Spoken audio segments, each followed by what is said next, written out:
भक्तजनों, माताओं, बहनों, सादर जय श्री कृष्ण। हमारे YouTube चैनल में आप सभी का बहुत बहुत स्वागत है। मैं हूं आपके साथ आचार्य धर्मेंद्र शास्त्री। आज हम आपको बताने जा रहे हैं कि इस बार वट सावित्री व्रत आपको कब रखना है, पूजा का शुभ मुहूर्त कब से कब तक रहेगा तथा बड़ अमावस्या का पूजा का विधान किस प्रकार रहेगा। ये संपूर्ण जानकारी हम इस वीडियो के माध्यम से आपको प्रदान करने जा रहे हैं। आप सभी से अनुरोध है कि इस ज्ञानवर्धक वीडियो को अंत तक जरूर देखिएगा और देखने के बाद अधिक से अधिक लोगों को शेयर भी करिएगा।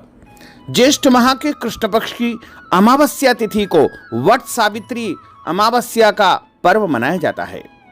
इस दिन सौभाग्यवती माताएं, बहनें एवं समस्त महिलाएं अपने पति की लंबी आयु के लिए, उत्तम सौभाग्य की प्राप्ति के लिए व्रत रखती है तथा पूजन अर्चन करती है।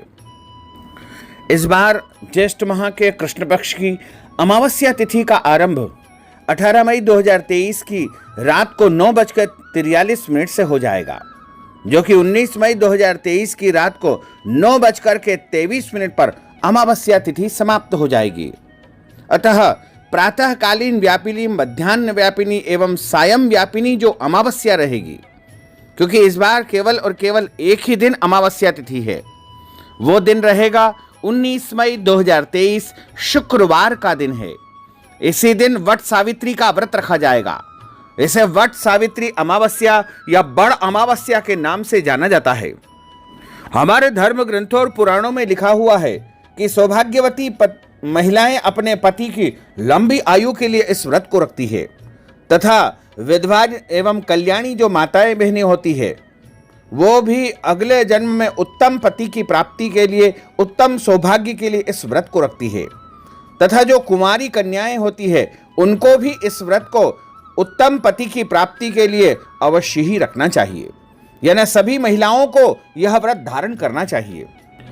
स्कंद पुराण एवं भविष्योत्तर पुराण के अनुसार ज्येष्ठ माह के शुक्ल पक्ष की पूर्णिमा तिथि को एवं निर्णयामृतादि के अनुसार ज्येष्ठ माह के कृष्ण पक्ष की अमावस्या को वट सावित्री का व्रत किया जाता है।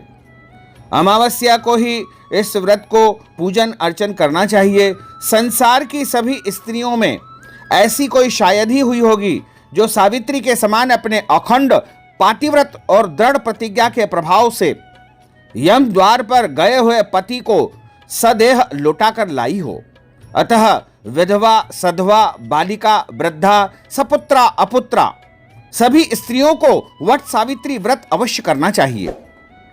इस व्रत में प्रातःकाल जल्दी उठकर के स्नान करें और स्नान आदि नित्य कर्म से निवृत्त होकर के हाथ में जल लेकर के जल अर्पण करना चाहिए, यानी व्रत का संकल्प धारण करना चाहिए।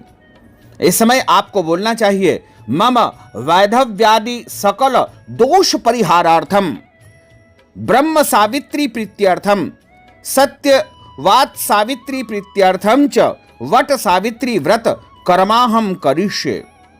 वैसे तो शास्त्रों में यह व्रत 3 दिन का बताया गया है, यानी वट सावित्री अमावस्या के 2 दिन पहले यानी त्रयोदशी को रात्रि में भोजन करके और चतुर्दशी को आयाचित और अमावस्या को उपवास करके शुक्ल पक्ष की प्रतिपदा को इस व्रत को समापन करना चाहिए। हालांकि आप अपने क्षेत्र की परंपरा और व्यवस्था के अनुसार इस व्रत को धारण करें। वट सावित्री अमावस्या को वट वृक्ष का विशेष रूप से पूजन अर्चन करना चाहिए, क्योंकि इसमें जिस प्रकार से आप वट वृक्ष का पूजन अर्चन करेंगे, क्योंकि वट वृक्ष की सबसे लंबी आयु होती है और जितने भी पेड़ पौधे होते हैं उनमें यदि कोई लंबी आयु का वृक्ष है जिसे वरदान मिला हुआ है, वो केवल वट वृक्ष है, जिसे बड़ का पेड़ भी कहा जाता है। यदि आपके आसपास वट वृक्ष है तो उनका पूजन करें। यदि बड़ का पेड़ नहीं है तो आप बिल्कुल चिंता न करें। वट वृक्ष की आकृति बनाकर उनका भी आप पूजन कर सकते हैं, या वट वृक्ष की टहनी या डाली मंगा करके या पत्ते मंगा करके उनका भी आप पूजन कर सकते हैं। और ये सब आपके पास उपलब्ध नहीं है तो आप वट वृक्ष का एक फोटो ला करके उसको दीवार पर चिपका करके उसका भी आप पूजन कर सकते हैं। यानी प्रत्येक परिस्थिति में वट वृक्ष की आकृति और चित्र का पूजन करने का भी वही फल आपको प्राप्त होगा। अमावस्या के दिन वट वृक्ष के समीप या चित्र के समीप बैठ करके बांस के पात्र में सप्त धान्य भर करके उसे 2 वस्त्रों से ढक दे और दूसरे पात्र में स्वर्ण की ब्रह्म सावित्री तथा सत्य सावित्री की मूर्ति स्थापित करे। गंध, अक्षत आदि जो वस्तुएं आपके पास उपलब्ध है उनसे उनका पूजन अर्चन करना चाहिए। उसके बाद वट वृक्ष के ऊपर सूत लपेट करके यथाविधि पूजन करके वट वृक्ष की परिक्रमा करना चाहिए। वैसे तो शास्त्रों में कहा गया है कि कम से कम 7 परिक्रमा करें। उसके अलावा जितनी आप कर सकते हैं, 21 परिक्रमा, 51 परिक्रमा, 108 परिक्रमा भी आप कर सकते हैं। और वट वृक्ष के सामने इस प्रकार का जो मंत्र हम बोल करके सुना रहे हैं उससे स्मरण करना चाहिए। अवेदव्यम च सौभाग्यम देहि त्वं मम सुव्रते, पुत्रान् पौत्रांश्च सौख्यम च ग्रहण अर्घ्यम नमोस्तुते। इस श्लोक से सावित्री को अर्घ्य दे। वट सिंचामि ते मूलम सलिले मृतोपमैः, यथा शाखा प्रशाखार्भिर् वृद्धोस्मि त्वं महीतले, तथा पुत्रैश्च पौत्रैश्च संपन्नम कुरु माम सदा। वट वृक्ष की प्रार्थना करें। उसके बाद व्रत विधि भिन्न भिन्न हो सकती है और उसके बाद जो है अच्छी प्रकार से पूजन अर्चन करें। वट वृक्ष की आरती उतारे। इस दिन वट वृक्ष के समीप चने की दाल और गुड़ भी अर्पण किया जाता है और गुड़ से बने गुलगुले भी यहाँ पर जो है चढ़ाए जाते हैं। इसके अलावा आम के फल चढ़ाने की भी परंपरा है और इस दिन वट वृक्ष की जो फल होता है उसको भी जो है निगला जाता है और इस दिन जो है रोली मोली चावल, गुड़, भींगे चने, धूप दीप से वट वृक्ष की पूजा की जाती है और भींगे हुए चनों का बायना निकाला जाता है। कहीं कहीं पर ज्येष्ठ माह के कृष्ण पक्ष की त्रयोदशी से लेकर के अमावस्या तक यह व्रत धारण किया जाता है। सुहागिन महिलाएं सुंदर वस्त्र आभूषण पहन करके सामूहिक रूप से पूजा करने जाती है। वट वृक्ष के तने पर जल चढ़ा करके रोली के छींटे लगाएं और समस्त पूजन सामग्री को अर्पण करें और उसके बाद में जो है कथा का श्रवण करना चाहिए। वैसे तो हमारे धर्म ग्रंथों पुराणों में वट सावित्री की जो कथा है वो अनेकों प्रकार की बताई गई है, लेकिन जो हम कथा आपको सुनाने जा रहे हैं वही जो है सबसे ज्यादा प्रचलित कथा है। बोलिए लक्ष्मी नारायण भगवान की जय। बहुत समय पूर्व मध्य देश में अश्वपति नामक एक परम ज्ञानी राजा थे। उन्होंने संतान प्राप्ति के लिए विद्वान ब्राह्मणों को बुला करके उनकी सम्मति से भगवती सावित्री देवी की आराधना की। इस पूजा से उनके यहाँ एक पुत्री का जन्म हुआ। उन्होंने उस पुत्री का नाम सावित्री रखा। सावित्री सर्वगुण संपन्न थी। जब वह विवाह योग्य हो गई तब राजा ने उसे स्वयं अपना वर चुनने को कहा। एक दिन महर्षि नारद राजा अश्वपति के घर आए हुए थे। तभी सावित्री ने अपने लिए वर चुन करके लौटी और उसने आदरपूर्वक नारद जी को प्रणाम किया। नारद जी के पूछने पर सावित्री ने बताया कि महाराज, राज्याच्युत राजा द्युमत सेन के आज्ञाकारी पुत्र सत्यवान को मैंने अपना पति बनाने का निश्चय कर लिया है। तीनों लोकों में भ्रमण करने वाले नारद जी ने उसके भूत, भविष्य, वर्तमान और उसके भाग्य को देख करके राजा से कहा कि राजन, तुम्हारी कन्या ने वर खोजने में निसंदेह भारी परिश्रम किया है।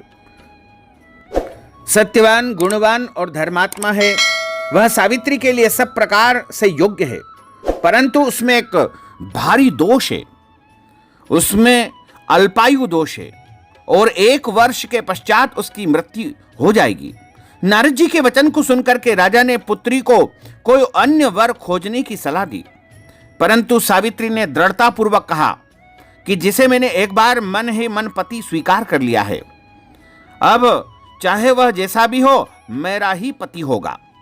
सावित्री के ऐसे दृढ़ वचन को सुनकर के राजा अश्वपति ने उसका विवाह सत्यवान के साथ कर दिया। सावित्री अपने पति और अंधे सास ससुर की सेवा करती हुई सुखपूर्वक जंगल में निवास करने लगी। नारद जी के कथनानुसार जब उसके पति के जीवन के 3 दिन बचे थे, तभी से वह उपवास करने लगी। तीसरे दिन उसने पितरों का पूजन किया। तत्पश्चात वह सत्यवान के साथ वन में जाने के लिए तैयार हुई। इसके लिए उसने सास ससुर से आज्ञा प्राप्त कर ली। सत्यवान लकड़ी काटने के लिए एक वृक्ष पर चढ़ गया, परंतु शीघ्र ही सिर में पीड़ा होने के कारण नीचे उतर आया और सावित्री की गोद में अपना सिर रख करके लेट गया। तभी सावित्री ने यमराज और उसके दूतों को सत्यवान का जीव निकाल करके ले जाते हुए देखा। यह देख वह भी उनके पीछे पीछे चल पड़ी। यमराज ने उसे समझा करके वापस लौट जाने को कहा। प्रत्युत्तर में सावित्री ने कहा कि धर्मराज, पति के पीछे जाना ही स्त्री का धर्म है। पतिव्रत के प्रभाव और आपकी कृपा से कोई मेरी गति को नहीं रोक पाएगा। सावित्री के धर्मयुक्त वचनों से प्रसन्न होकर के यमराज ने उसे वर मांगने को कहा। सावित्री ने अपने सास ससुर को दिखाई देने का वरदान मांगा।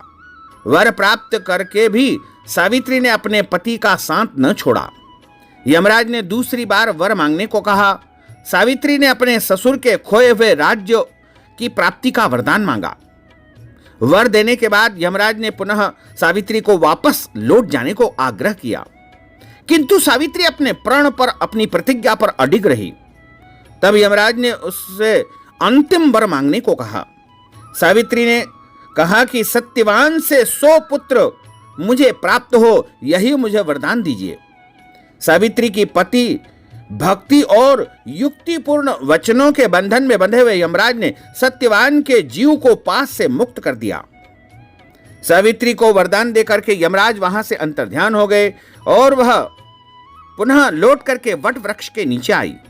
सत्यवान के मृत शरीर को पुनः जीवन का संचार हो गया, यानी सत्यवान जीवित हो उठा और उसके बाद अपने पति को लेकर के वह अपने घर को चली गई।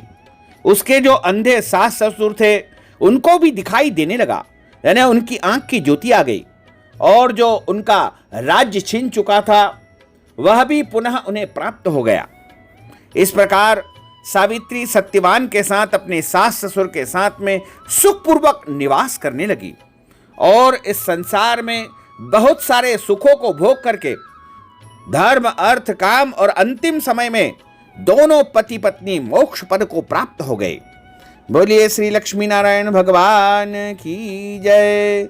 भक्तजनों, माताओं, बहनों, हमने जो ज्ञानवर्धक कथा आपको सुनाई है, इस वट सावित्री कथा के निमित्त, पूजा के निमित्त यदि आप कोई दान पुण्य करना चाहते हैं, अन्नदान, वस्त्रदान, गोदान या कोई भी वस्तु का दान करना चाहते हैं या ब्राह्मण भोजन करवाना चाहते हैं, तो आप हमारे पेटीएम, गूगल पे, फोन पे के माध्यम से नगद राशि पहुंचा करके वट सावित्री अमावस्या का संपूर्ण पुण्य लाभ प्राप्त कर सकते हैं। भक्तजनों, माताओं, बहनों, आप सभी से अनुरोध है कि हमारे इस ज्ञानवर्धक वीडियो को अधिक से अधिक लोगों को शेयर करिएगा, लाइक करिएगा, कमेंट करिएगा और यदि अभी तक आपने सब्सक्राइब नहीं किया है तो अभी और इसी समय हमारे और आपके YouTube चैनल को सब्सक्राइब कर लीजिए और बेल आइकन यानी घंटी का निशान भी दबा दीजिए ताकि आने वाली वीडियो का सबसे पहले नोटिफिकेशन आपको प्राप्त हो सके। आपको और आपके पूरे परिवार को सादर जय श्री कृष्ण, सादर धन्यवाद।